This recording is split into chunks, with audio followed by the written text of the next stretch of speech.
Good morning, respected teachers, batchmates, and juniors. Today I am going to present subject seminar on the topic pattern recognition receptors for microbes.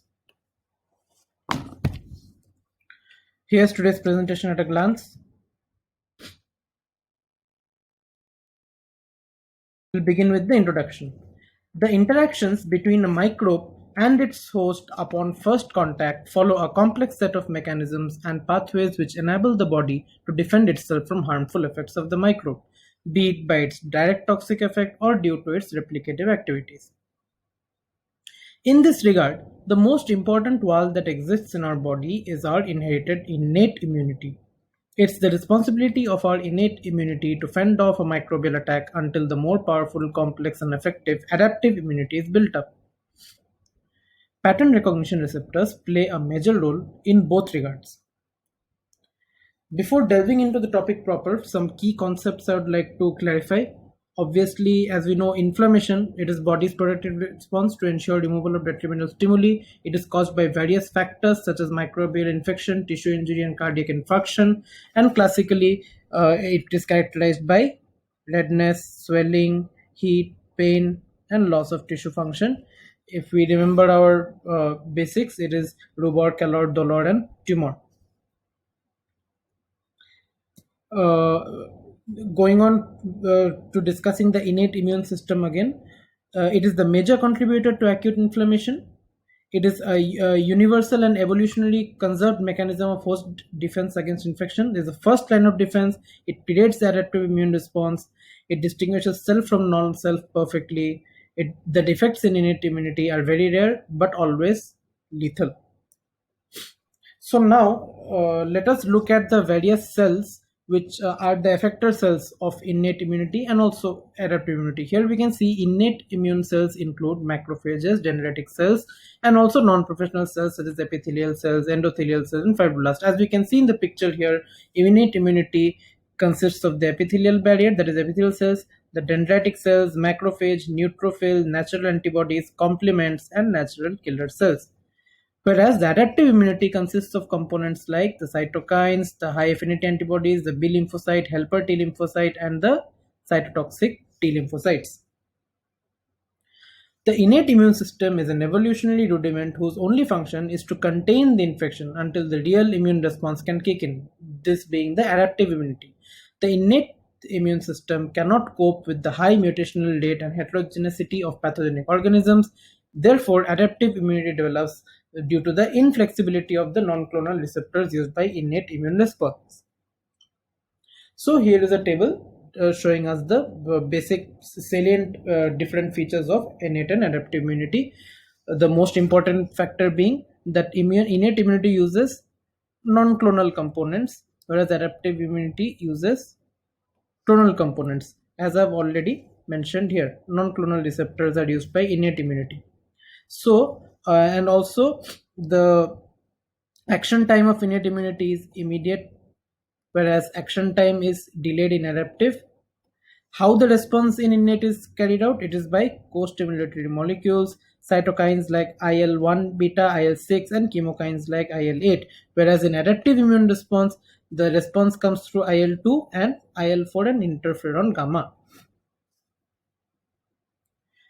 So now that we have established the basic differences between innate and adaptive immunity and the cells, the immune cells under both the categories, let us understand what are pattern recognition receptors. Upon a microbial infection, the body needs to be alerted to the presence of potential harmful pathogens. This is achieved through the specialized receptors known as pattern recognition receptors, which are predominantly expressed on immune cells. The major decision to respond or not to respond to a particular ligand is decided by these genome-encoded pattern recognition receptors of the innate immune system. Receptors recognize conserved molecular structures known as pathogen-associated molecular patterns and damage-associated molecular patterns, that is PAMPs and DAMPs.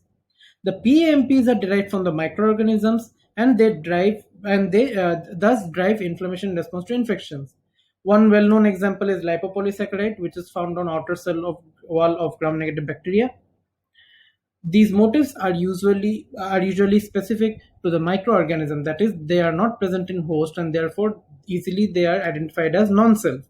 And one of the best characterized PMP is lipopolysaccharide. It is recognized by the toll-like receptors. DAMPs, on the other hand, they are derived from host cells, including tumor cells, dead or dying cells, or products released from cells in response to signals such as hypoxia.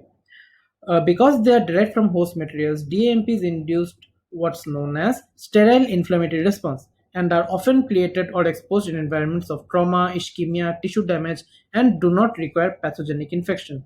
These environments are created in settings such as myocardial infarction, cancer, autoimmune disease, and atherosclerosis. So here is another picture showing us the basic difference between a PAMP, that is a pathogen associated molecular pattern, and a DAMP, that is a damage associated molecular pattern. Whereas the PAMP is deriving from the pathogen, DAMP is coming from a, I'm sorry, the DAMP is coming from a stressed cell. But both of them eventually, through pathways that we'll discuss in the upcoming slides, both of them eventually lead to formation of cytokines and chemokines and immune cell recruitment, inflammation, and immunity. Here is another picture showing us the difference between PAMPs of gram-negative and gram-positive bacteria. Whereas in gram-negative bacteria, the most important PAMP is lipopolysaccharide, lipoprotein, and porine unit. In the gram-positive bacteria, the important ones become peptidoglycan and lipoteichoic acid units. So now that we have seen the various PAMPs in bacteria, we can also consider the PAMPs in virus, which are mostly the nucleic acid, which are generally RNA or double-stranded RNA, or the capsule protein or the coat protein.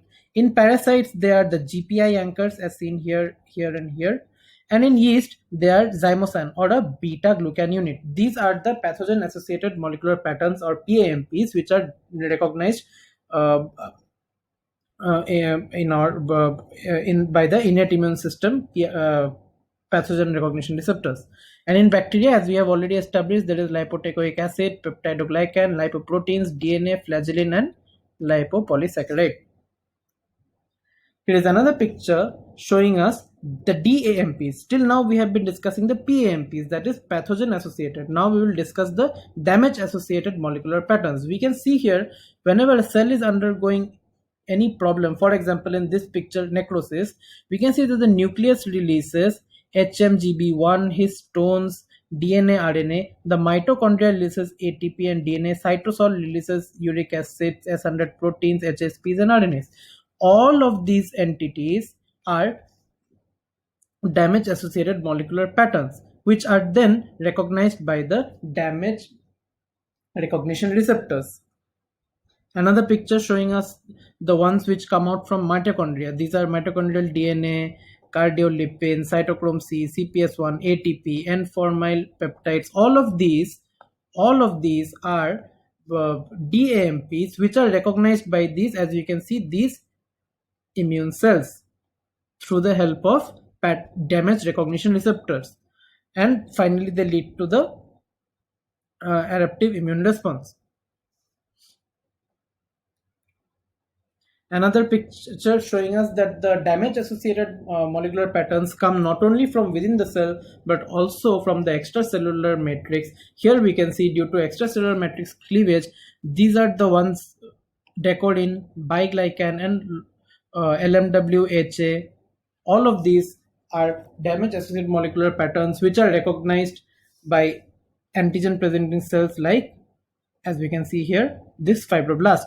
And then this leads to formation of the NLRP3 nuclear factor kappa B associated inflammasome, which leads to inflammation. The formation of inflammasome I will discuss upon my upcoming slides in more detail. And lastly, another picture showing us that DAMPs are recognized not only by the innate immune cells but also the non-immune cells and the adaptive immune cells. DAMPs lead to signaling pathways by both innate and adaptive immune cells. So now let us discuss some characteristic features of recognition receptors. Firstly, they will always recognize PAMPs that are essential for the survival of the microorganism and are therefore difficult for the microorganism to alter, and also DAMPs they will recognize. So, and the second feature is they will be expressed constitutively in the host and they will detect pathogens regardless of the life cycle or stage. And lastly, they are germline encoded, non-clonal, and expressed on all cells of a given type and independent of immunologic memory. So finally, this is a very basic diagram which shows us the events. Firstly, the pathogen associated molecular pattern or the DAMP, both PMP, DMP, they are recognized by the PRR or the DRR. This happens in the antigen presenting cell, which can be a dendritic cell or a macrophage. Within this, if the mutational rate of the parasitic pathogen is not too much, the problem will be dealt with within this cell only by phagocytosis. But if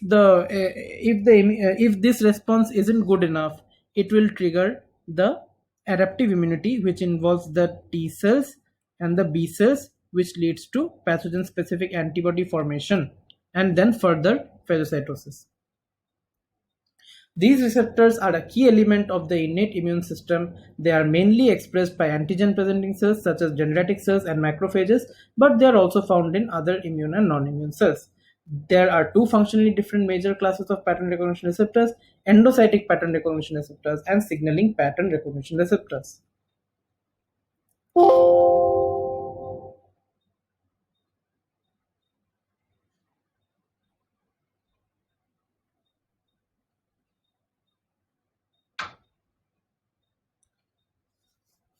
Moving on, we'll now look at the broadest possible classification of all recognition receptors. Firstly, we have the endocytic or phagocytic pattern recognition receptors, which includes mannose receptors, scavenger receptors, opsonins, and N-formyl methionine receptors. And all of these, in the end, lead to phagocytosis. On the other hand, we have signaling pattern recognition receptors, which include firstly signaling pattern recognition receptors found on cell surface, which includes toll-like receptors 1, 2, 4, 5, and 6. Again, we have signaling PRRs found in the membranes of the endosomes, that is the phagolysosomes. These are TLRs 3, 7, 8, and 9. We also have signaling PRRs and DRRs found in the cytoplasm, which include the CARD containing proteins, the nucleotide binding oligomerization domain, that is NLR and NOD-like receptors, and the DRRs.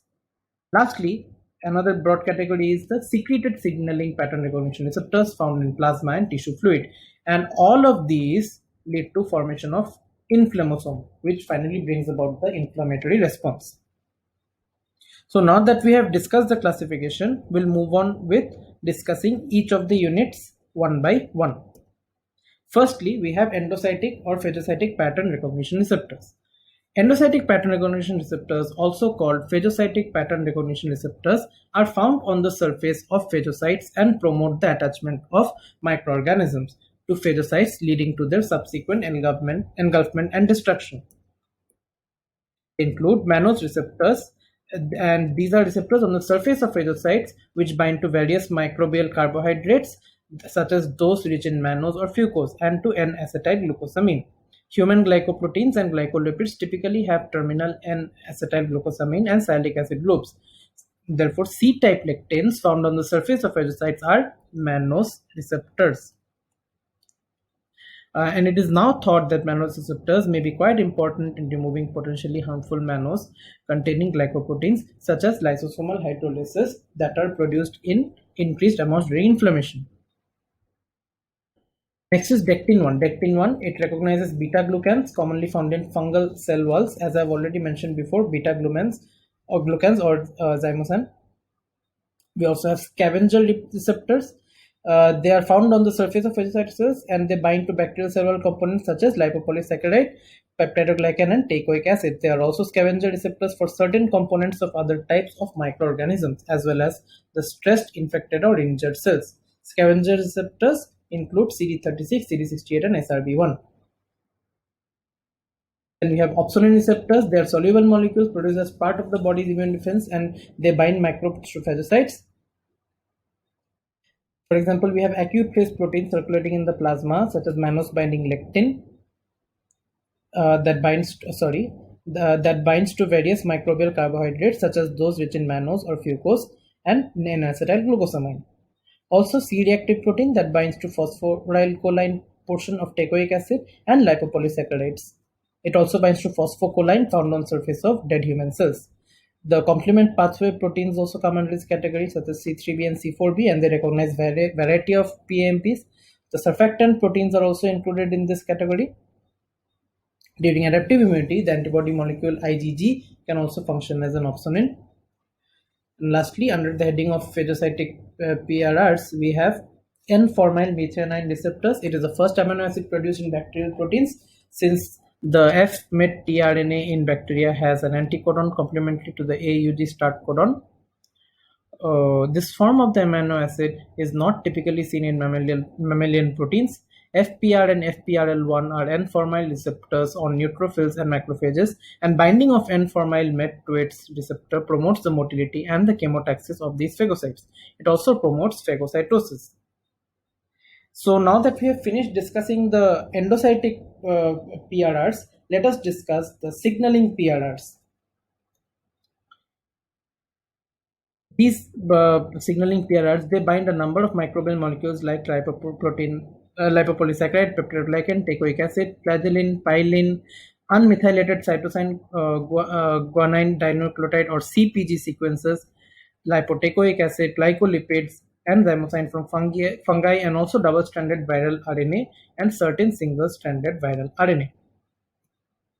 The binding of microbial PAMPs to signaling PRRs promotes production of inflammatory cytokines such as IL-1, tumor necrosis factor alpha, and interleukin-2.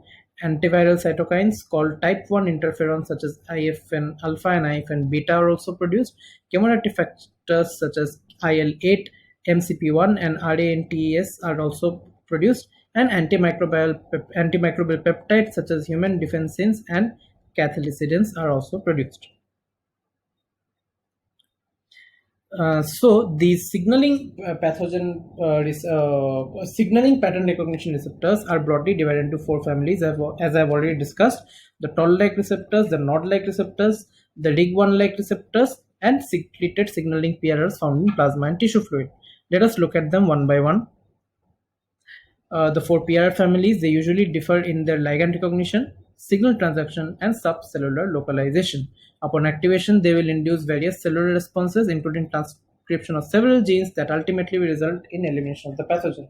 They will cooperate among each other to ensure that the response is optimum, and besides their role in innate immunity, they are also involved in sensing danger signals, which I have already discussed are the DAMPs. And here is a photographic representation which summarizes the concept of the toll-like receptors, nod-like receptors, RIG-I-like receptors. Here is a table that shows us all the toll-like receptors. We have TLR 1, 2, 3, 4, 5, 6, 7, 8, 9, 10, and some of them are transmembranic, whereas some of them are in the cytoplasm, as I'll discuss in detail in my upcoming slides. We can see here there are so many activators for them, but for most of them, the major cell types which express the toll-like receptors are the neutrophils, mast cells, conventional dendritic cells, and macrophages. As seen in here, these cells are common in all of these. These cells express most of the toll-like receptors. Then we have the card helicases, which includes the RIG1-like receptor. This is triggered by the various RNA from various RNA viruses, as we can see here. Then we have the nod-like receptors, which include primarily nod1 and nod2, and they are also seen in the macrophages, the dendritic cells, the Paneth cell. Then we have the C-type lectins, which recognize ligands bearing mannose, fucose, or N-acetylglucosamine, and they're also seen in the macrophages, the dendritic cells, and or the endothelial cells. Then we have the scavenger receptors, which are once again seen in the macrophages, dendritic cells, or endothelial cells, and they respond to modified LDLs, apoptotic cells, and unidentified proteins, for example, from Neisseria. And also we have integrins, we have complement proteins, we have GPI anchored proteins, and all of them, in some way or the other, they induce a response due to the ligands. Like here we can see double stranded RNA, here we can see lipopolysaccharide from gram negative bacteria. All of them are inducing a signaling pathway leading to ultimately formation of inflammasome and inflammation, and all of them are contained in the monocytes, the natural killer cells, in hepatocytes, and granulocytes, etc. Let us discuss the receptors one by one. Toll. First, we'll discuss toll-like receptors.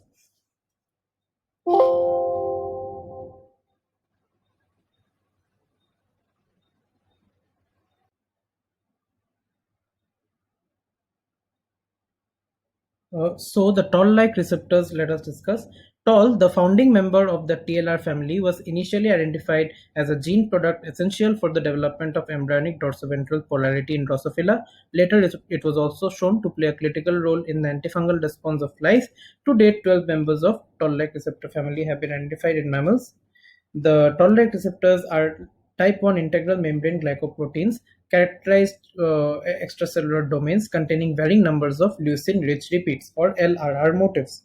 They are a cytoplasmic signaling domain homologous to that of the interleukin-1 receptor, termed the TOL or IL-1R homology, that is a TIR domain.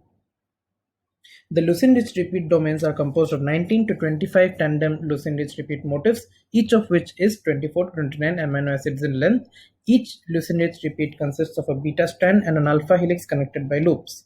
Based on their primary sequences, TLR1, 2, and 6 recognize lipids, TLR7, 8, 9 recognize nucleic acids. However, TLRs are unusual in that some can recognize several structurally unrelated ligands. For example, as we can I'm extremely sorry.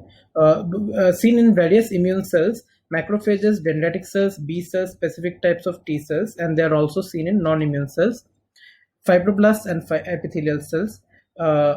Expression is not static, but rather is modulated rapidly in response to pathogens and a variety of cytokines and environmental stresses.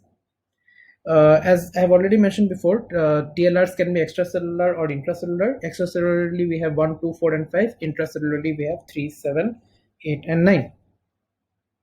Also, here are as I was saying earlier, a variety of ligands can be recognized by toll-like receptors. Here we have diacyl lipopeptide being recognized by TLR1 and 2.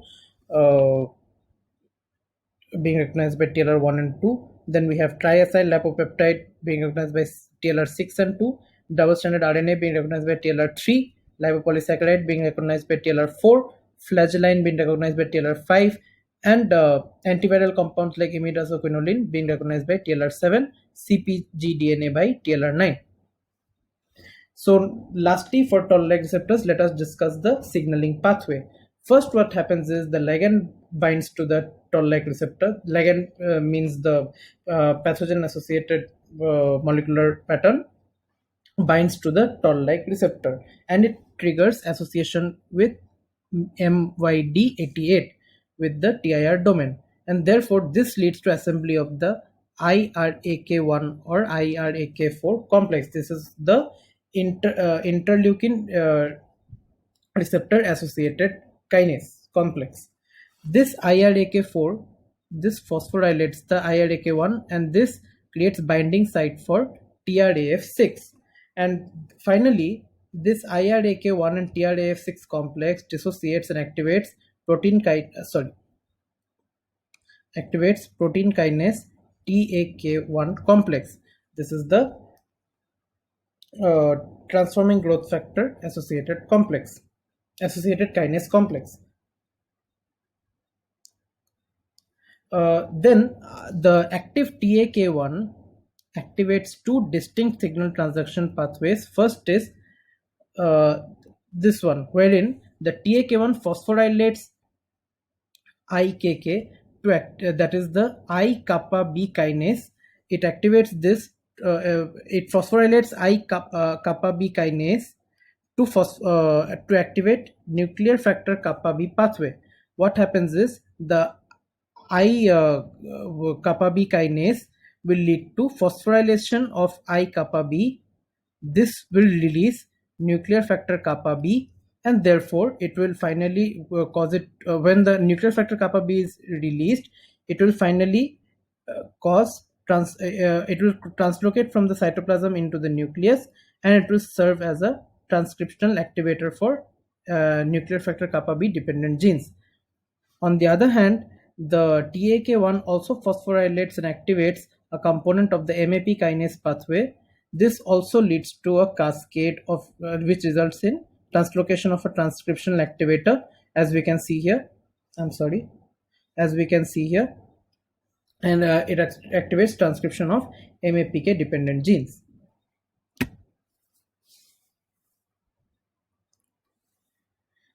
Next we have is not like receptor proteins and their functions. Proteins in this family possess leucine-rich repeats that mediate ligand sensing, a nucleotide binding oligomerization domain, and a domain for the initiation of signaling such as caspase activating and recruitment domain containing proteins, that is CARDs, uh, pyrin or baculovirus inhibitor of apoptosis B, or that is BIR domains.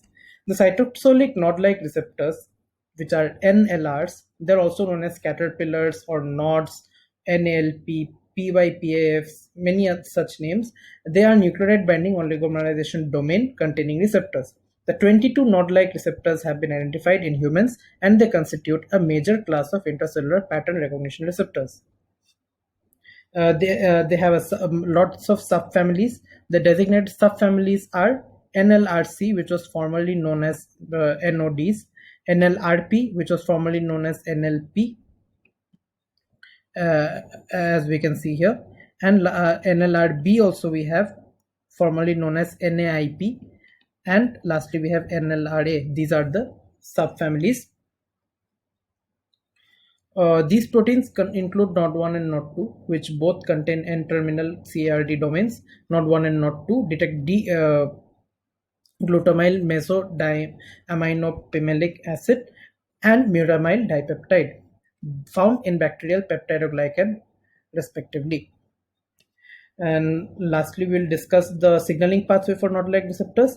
As we can see here, upon encountering the bacterial peptidoglycan, the node-like receptors along with its mucin-rich repeat and the CARD domain, they get activated.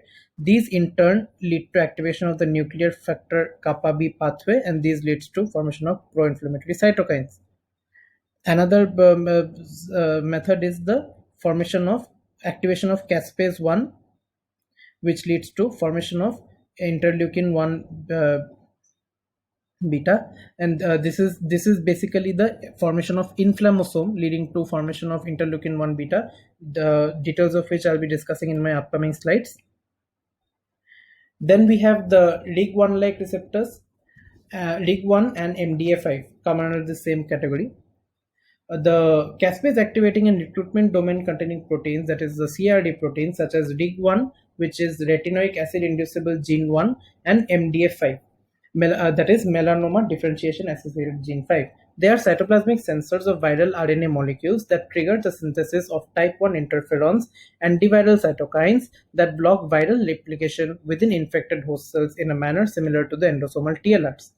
The RIG1 recognizes 5' triphosphates on viral RNA. The 5' triphosphates on host cell RNAs are either capped or removed, and therefore the 5' triphosphate of host cells are not recognized by RIG1. In conventional dendritic cells, the macrophages and fibroblasts, the RIG1-like receptors are the major sensors for viral infection, whereas in plasmacytoid disease, the TLRs play a more important role. RIG1 participates in recognition of paramyxoviruses, Sendai virus, rhabdovirus, flavivirus, orthomyxovirus. MDA5 is essential for recognition of picornavirus and poly-IC, that is a synthetic analog of viral double-stranded RNA. Downstream of RIG1 IPS1 activation, the I-kappa B kinase is activated to phosphorylate IRF3 and IRF7, and this indicates that the signaling pathway triggered by TLR stimulation and RIG1 converge at the level of I-kappa B kinase activation. This suggests that RNA virus actively replicating in the cytoplasm are recognized by RIG1 but not TLR3, irrespective of their route of entry. On the other hand, TLR3 has been suggested to be responsible for recognition of double-stranded RNA contained in apoptotic bodies of virus-infected cells that are taken up by plasmacytoid dendritic cells. So, let us see a pictorial representation of this discussion. We see that in the conventional dendritic cell, the double-stranded RNA is being recognized by the RIG1 and MDA5 pattern recognition receptors. The CARD helicase complex is formed, and this finally leads to formation of the I-kappa B kinase activation, and this finally leads to nuclear factor kappa B activation, and this finally leads to formation of low inflammatory cytokines and type 1 interferons. Whereas in the plasmacytoid DC, the important pattern recognition receptor are TLR9 and TLR7. They are also in the end activating IRAK1 and finally activating nuclear factor kappa B pathway only. So though the pathway is same, but in conventional DC, the RIG1 and MDA5 are more important, and in plasmacytoid DC, the toll-like receptors are more important. We also have to discuss the C-type lectin receptors. As we have already mentioned before, they are mannose receptors. They are large family receptors that bind to carbohydrates in a calcium-dependent manner. The lectin activity of these receptors is mediated by conserved carbohydrate recognition domains, or the CRDs. On the basis of their molecular structure, two groups of membrane-bound membrane-bound C-type lectin receptors can be distinguished. They are type 1 transmembrane proteins, that is containing several CRDs or CRD-like domains.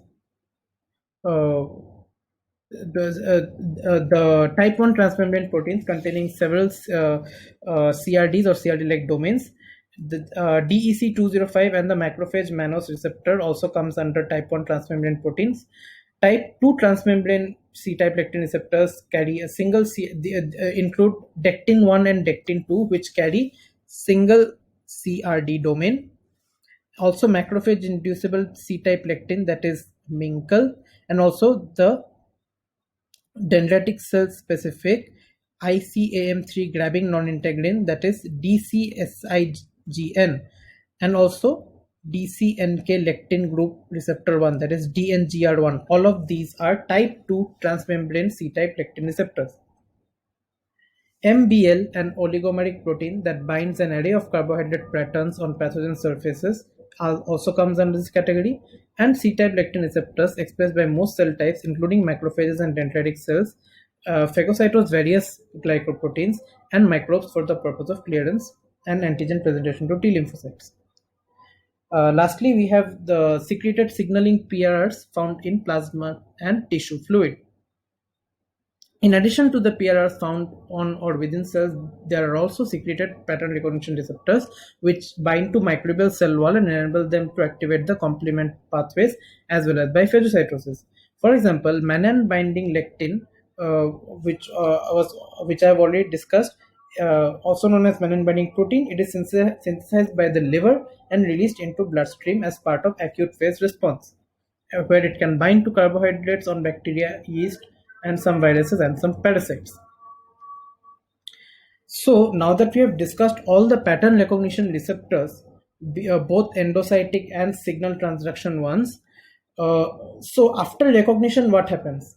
That is the end result. That is after nuclear factor kappa B activation, after the MAP kinase pathway activation, what happens is finally an inflammasome is formed.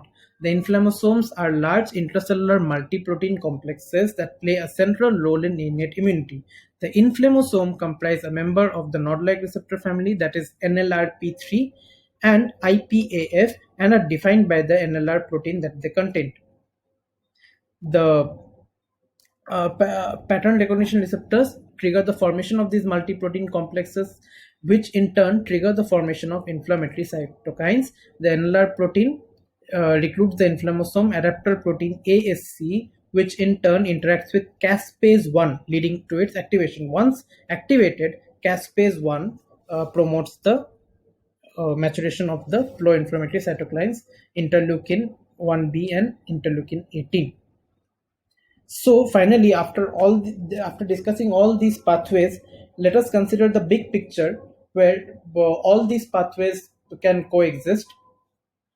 For example, in this picture, in the top here, this is what we are seeing are damage associated molecular patterns, that is biglycan, low molecular weight hyaluronic acid, HMGB1, HSP histone. As I've already discussed, they are nuclear damage associated molecular patterns. We can see here they are being recognized by the toll-like receptors, which are uh, on the cell wall. But also there are toll-like receptors inside the cell, that is cytoplasmic, and they are also contributing to the activation of MYD88. This in turn, as we can see here, is finally leading to activation of the MAP kinase pathway, as I've already discussed, and also here the I kappa B kinase activation is finally leading to nuclear factor kappa B activation. Similar thing is going on here. We can see DNGR1, I'm sorry, DNGR1, Minkel, and Dectin1, all of which were, as I've mentioned, C-type lectin receptors, and all of them are finally leading to activation of the nuclear factor kappa B pathway only. Also, we have viral DNA here, which is being recognized by RIG1 and MDA5, and they're also eventually leading to formation of I kappa B kinase activation only. Finally, all of these changes in the end, we can see it is leading to activation of NLRP3, which is a node-like receptor unit. This forms a compound with ASC and caspase 1, and this whole thing is our final inflammasome. As I have already discussed, this inflammasome leads to formation of inflammatory cytokines like IL-1 beta, IL-18. This leads to pyroptosis, and therefore this is the basis of how pattern recognition receptors bring about formation of inflammation and formation of inflammasome, and therefore inflammatory change. Conclusion: innate immunity involves the recruitment of defense cells as a result of pathogen associated molecular patterns, or PAMPs, and danger associated molecular patterns, or DMPs. Endocytic pattern recognition receptors are found on the surface of phagocytes and promote the attachment of microorganisms to phagocytes. They include mannose receptors, scavenger receptors, and opsonine receptors. Binding of microbial PAMPs to signaling PRRs promotes the production of inflammatory cytokines, activate antiviral cytokines called type 1 interferons, chemoreactive factors, and antimicrobial peptides. They include toll-like receptors and node-like receptors. PRRs found on the surface of the body cell typically bind to surface PAMPs and microbes and stimulate the production of inflammatory cytokines. PRRs found within cellular phagolysosomes typically detect nucleic acid PAMPs released during the phagocytic destruction of viruses and stimulate the production of antiviral cytokines called type 1 interferons. PRRs found within the cytoplasm of host cells typically triggered the formulation of multi-protein complexes called inflammasomes, which in turn trigger the formation of inflammatory cytokines and can also lead to an inflammatory response. The pattern recognition receptors circulating in the blood and tissue fluid activate complement pathways. So in summary, I would like to say that pattern recognition receptors are integral to our body's defense against pathogens, as these are the domains that are first to recognize harmful stimuli and set a series of events in motion in order to bring about inflammatory response. Though there are various types of PRRs, they all converge at some point or another in their signaling pathways and to finally lead to formation of an inflammasome. The inflammasome is a final unit that brings about the major inflammatory response. These are my references.